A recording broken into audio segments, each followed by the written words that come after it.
those people who come on your door, housekeeping, that was me. But I had no idea. Look, remember, I didn't have a contract. I'm new to Australia. I don't know what my rights are. I am a migrant, so I'm even very grateful that someone will even give me a job. Hey guys, welcome to my channel. Welcome to another episode of Madvocate Mondays. I think this is episode 8. Yeah, it's 8. So welcome to my channel. I really appreciate your comments. If you're new, welcome. So today I will do a Madvocate Mondays type thing, then I will get a bit personal. So I'll do a bit of a story time so you can get, you know. So today I'm going to talk about what is a union and what is an enterprise agreement or a collective agreement, all right? So I'll start with a union. What is a union? A union is a collection of workers who come together to advance their common interests. And so you can have a union of, you know, journalists, a union of nurses, a collection of workers who come together and form a registered employee organization whose main focus is to advance collective interests. So unions are usually referred to as trade unions, labor unions. It's the same thing. It's all a union, and it's involved with workers' rights. So that is the main function of a union. And so unions negotiate enterprise agreements or collective agreements on behalf of workers. And so what is a collective agreement or an enterprise agreement? It's the same thing, it's just different terminology. In Kenya, they're referred to as CBAs, collective bargaining agreements. But in Australia, they're commonly referred to as EA, enterprise agreement, or EBA, enterprise bargaining agreement. It's all the same thing. It's a collective agreement that is negotiated between workers, employers, and their union. And so your union would approach your employer on your behalf as workers to negotiate an enterprise agreement for your industry. And so, for example, if you're a group of nurses and you work overtime and you want to be compensated for that overtime, but that's not provided for in your contract, these are the kinds of things you would negotiate in an enterprise agreement, because an enterprise agreement would override any minimum wage. It would override other entitlements because it's meant to be superior to what you already have now. Okay, so that's the purpose of negotiating an enterprise agreement. So if you've ever asked yourself why join a union, then that's one of the major reasons, is to come together collectively and advance common interests to your employer. You're obviously in a stronger position to negotiate something collectively rather than individually. So if there's a union that covers you, join your union. It's extremely beneficial, even when it comes to individual matters like disciplinary issues, getting advice if you've been disciplined or you've been given a set of allegations by your employer. Extremely important to have your union advise you, because one, they'll have the experience of dealing with employers, and so they know what to look out for. They'll know what is relevant for you in your industry, and they'll be able to represent you for a fraction of the cost of paying outright legal fees, right? So that is business out of the way today. Let's get into story time. I'll tell you guys a story about my first job as a housekeeper. So actually, I worked before that. I worked for 2 days before I worked as a housekeeper. I worked for a gyros stand in a mall. So a gyros it's called a kebab in Melbourne, or I think other places call it gyros or something like that. It's the meat that is wrapped in pita bread with sauces and spices and that stuff. So I applied for a job at a gyros stand in the mall that was right opposite my uni. They were advertising, so I went there. I spoke to the owner. I was just like, look, can I get a job? I've been struggling to get casual work. So I was employed as a casual worker. And I remember my first day, my shift was 8 hours long.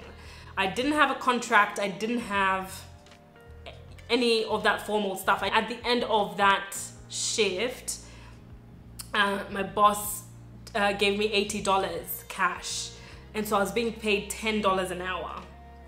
Now that was well below minimum wage, which I don't remember what it was at the time, it's changed, but it was well below minimum wage. But I had no idea. Look, remember, I didn't have a contract. I'm new to Australia. I don't know what my rights are.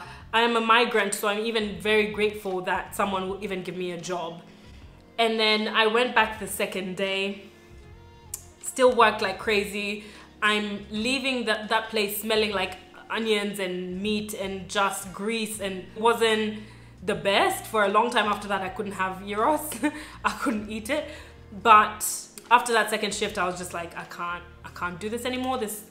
I'm working such long hours and only getting $80 a day. Like, I mean, it might sound like it's a lot, but in the context of Australia, in that context, and in the context of minimum wage, it's complete exploitation. So at the time, I didn't even think to question. You just roll with it. You're just happy to have a job. And then I ended up getting a job as a housekeeper, a 5-star hotel in South Australia, in Adelaide, as a housekeeper. So those people who come on your door, housekeeping, that was me.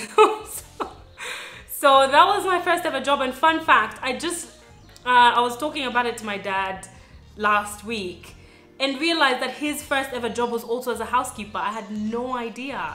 So yeah, that was my first proper job in Australia. And I remember thinking, what kind of life is this? Like, I didn't come to Australia to clean rooms, because I was studying at the time. I was doing my degrees. Life was just so strange to me at the time. And so I would pick up other shifts as well at the hotel just so I can have extra money, because at the time I wasn't getting enough shifts. I lived in the city at the time, and the hotel was also in the city. So to save costs, I used to walk to work and back from work, even if it's like really late at night, because the good thing is that it's safe and there's a lot of security in Australia. So there's not that worry as a woman that, oh my God, I'm walking home and it's dark outside. And mostly because the transport system in Adelaide, in South Australia, the public transport system wasn't as extensive as it probably is now, and compared to other states. And so there was no buses sometimes after my shift. So I would pick up, I'd finish a housekeeping shift, pick up a shift as a waitress and that sort of stuff. So yeah, my first ever job in Australia was housekeeping. And I can tell you, it ruined my back, like lifting those heavy mattresses to tuck in the sheets. The days that I really liked it, and those are the days that I got tips. So sometimes some guests would leave a tip on the table and a little note like, you know, we really enjoyed our stay, or thank you for cleaning my room yesterday, something. Like, they would leave tips on the table, and those days I would just be like, yes, I've got a tip today. But most days, to be honest, I did not like my job one single bit. It wasn't something that I had ever envisioned for myself in my life. I was studying law and media, and I'm working as a housekeeper. So Australia can humble you proper. like no one could have told me before I left Kenya to go to Australia. No one could have convinced me that I would have to work as a housekeeper. That's just one of the very many jobs that I did that I look back now and I'm just like, it was hard knock. But you know, the thing is, in the context of Australia, it's a really good job. It paid really well. I think I was being paid $25 an hour, and that was really good money in the sense that if you get a lot of shifts, you can make good money. But as a student, you're limited in the amount of hours you can work. You can only work 40 hours a fortnight, and that was the same back then. It's only back then the legislation said 20 hours a week. Now the legislation says 40 hours a fortnight. So it's the same thing. You could only work a limited amount of hours to make ends meet. And so yeah, that was my first job in Australia. So let me know, what was your first job? What have you done for work that you're just like, I never thought I would do this? And mine is a long list. It's a long list of jobs before I finally started working in my field. So that's, yeah, a little insight into my life in Australia. If you have specific questions, ask me specific questions, please.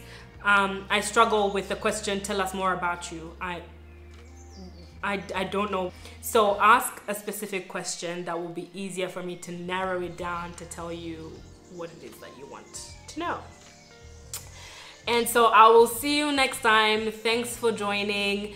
In the comments below, please let me know if you have questions about this video. Subscribe, share, comment, like, thumbs up, switch on the notifications. And yeah, let me know, what jobs have you done that you're just like, I never thought I would do that. And I will see you next week. Bye.